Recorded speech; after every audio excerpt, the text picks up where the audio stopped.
Good morning. My name is Deborah Spivey, and I appreciate the opportunity you have provided to me to help you with the visitor count at Fort Davis Historical National Site. Fort Davis was established by Lieutenant Colonel Washington Sewell with 6 companies of the 8th U.S. Infantry in October 1854 for protecting travelers on the San Antonio-El Paso Road.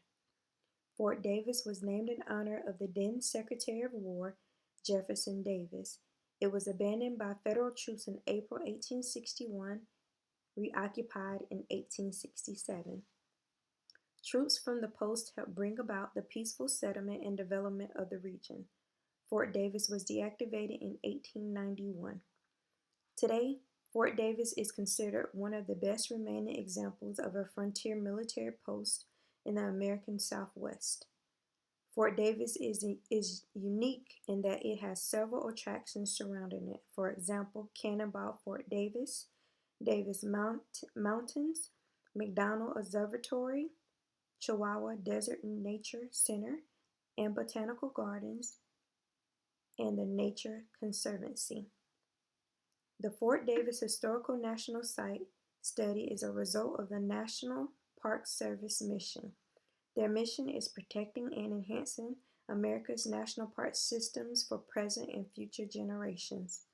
The National Park Service utilizes a system called the Service-Wide Public Use Reporting System, SPURS. SPURS relies on the conscientious efforts of National Park Service field staff to count, record, and report public use of each independent park unit administered by the National Park Service. Each month, parks are required to report the number of recreation visits, the number of non-recreation visits, the hours of recreation and non-recreation use, and the number of overnight stays. The results reported today are from this survey. Our goal with this survey was to find out which months had the highest visitation and why.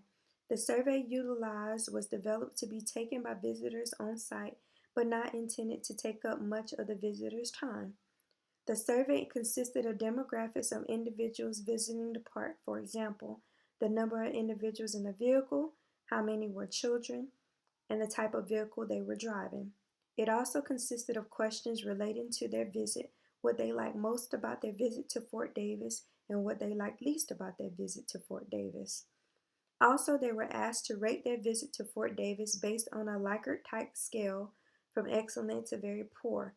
Additionally, visitors had an opportunity to fill in what months they preferred to travel, starting in March around spring break and ending in August before school started back. Also, the survey provided an opportunity for visitors to provide additional comments. The survey was given to each visitor as they entered the park, and then they were instructed to fill the survey out and drop it in the survey boxes around the park. Also, members were provided an envelope postage page addressed to the park and was instructed if they did not get a chance to drop it off in the survey box before leaving the park to mail it in. After conducting the survey, it was noted that between the months of March through July 2016, the recreation visit counts were high.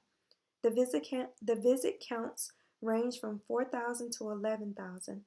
March had the highest visitation count in 2016, coming in with a record of 11,607 visitors.